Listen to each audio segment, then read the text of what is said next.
Most people don't remember the exact day they discovered trading. They remember the feeling, that quiet moment when something clicked. Maybe it was a screenshot, a withdrawal alert, a video where someone calmly said, "This paid for my rent." And in that moment, something dangerous but beautiful happened. Hope, not loud hope, not desperate hope, but logical hope, the kind that says, if this is real, then maybe I finally found a way out. Because, think about it, you weren't lazy, you weren't afraid of work, you were just tired of working hard and staying in the same place. Trading didn't look like gambling. It looked clean, calculated, professional. Charts, numbers, rules, no boss, no gatekeeper, just skill. And the promise was subtle, but powerful. If you learn this, money will follow. That idea alone has pulled millions of people into the market. And at first, it feels like the promise is real. The early stage of trading is intoxicating. The first demo account win, the first small real account, the first time price moves in your direction. Your heart races, your confidence grows. You start watching more videos, you start staying up later. You tell yourself, I just need to understand this better. And then it happens. The trade that changes how you see everything.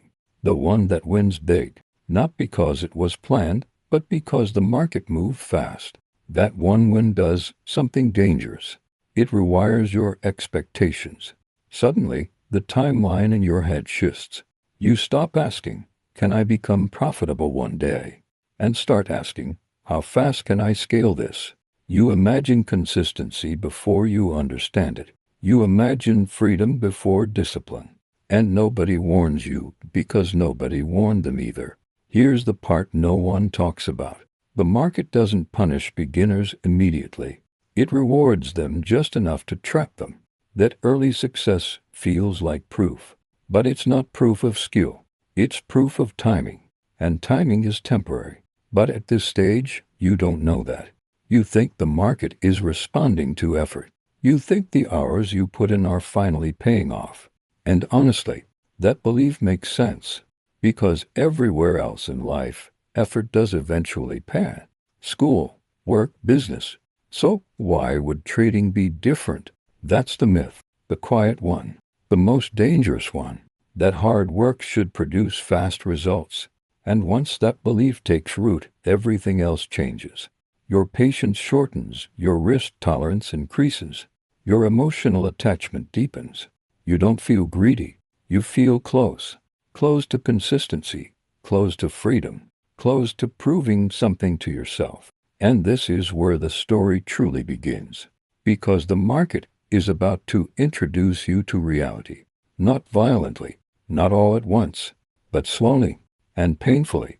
If this story already feels familiar, pause for a second, leave a comment and just write, I remember this stage. You're not alone. Losses don't arrive as disasters. They arrive as inconveniences.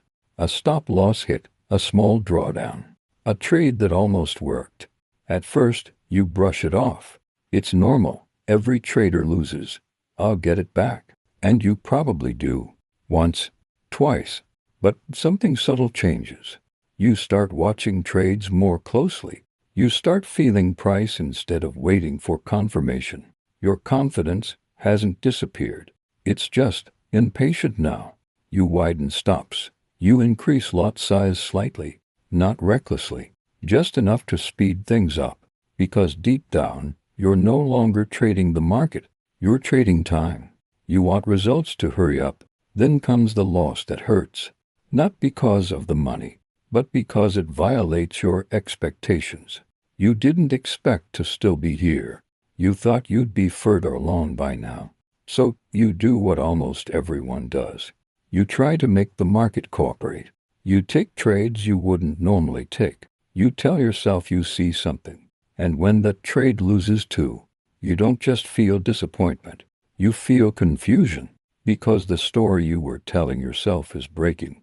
The effort is there. The screen time is there. The desire is there. So why isn't the outcome matching? This is where frustration turns emotional.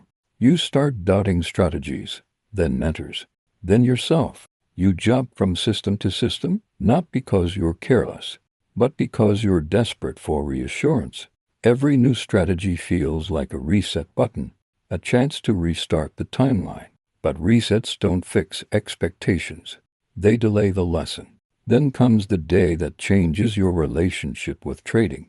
The revenge trade, the one you promised you'd never take. The stop-loss you move just this once. The trade you hold because closing it would mean admitting you were wrong. And when that trade collapses, something breaks inside. Not your account, your trust. You stop trusting your judgment. You stop trusting the process. You stop trusting yourself. And here's the cruel part. The market doesn't mock you. It doesn't react. It just continues. Cold, neutral, unemotional. While you sit there trying to understand how effort turned into exhaustion. This is the stage where most traders quit quietly. Not with a dramatic goodbye, but with silence. They stop journaling. They stop reviewing. They stop logging in. Not because they hate trading, but because trading forced them to confront something uncomfortable, that their expectations were wrong. If you've ever tried to win it back, hit the like button. No judgment, just honesty. Here's the truth most traders never hear early enough. Trading is not difficult because it's complex. It's difficult because it violates how humans are wired. Decades of psychological research confirm this. Humans overestimate upside, underestimate risk, and emotionally experience losses twice as strongly as gains. This isn't opinion. It's documented, which means when you expect fast progress in trading, you're setting yourself up for emotional conflict. Because skill-based professions don't grow linearly, pilots don't improve smoothly, surgeons don't master procedures quickly, chess players plateau for years. Trading is no different. Progress comes in bursts, followed by long stretches of nothing. And most people quit in the nothing, not because they're incapable, but because their expectations collapse under boredom and drawdown. The market didn't beat them. Time did. Once you understand this, everything reframes. Losses stop feeling like failure. Slow months stop feeling personal. Patience becomes a skill, not a weakness. You stop asking, how much can I make this month? And start asking, how well did I execute? This is where real traders are born. Not when they win big, but when they survive boredom without breaking rules. What expectation hurt you the most when you started trading? Write it in the comments.